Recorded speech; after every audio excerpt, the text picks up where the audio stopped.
How to open CIH bank account online. In order to open up your CIH bank account online, launch the CIH mobile banking application first of all on your device. Now there you can see the login option, but since we are trying to create a bank account, you can tap on the become a client option.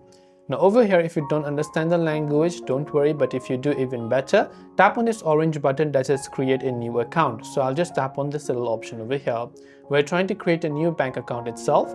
On the next page, it will give us a form to enter. So here you can simply enter your first name as well as your last name. Then once done, tap on the submit button from the bottom. Then from the bottom, you should be able to see various type of forms that you can fill. So once you fill out all of these forms, which is according to your legal details, then you should be able to go ahead and then finish up filling out the forms, and then your bank account will be successfully created on CIH Bank. That way you should be able to open your or register a new bank account on CIH Bank. Hope this video helped you. If you have any questions, feel free to leave them down. Thanks for watching and see you in the next video.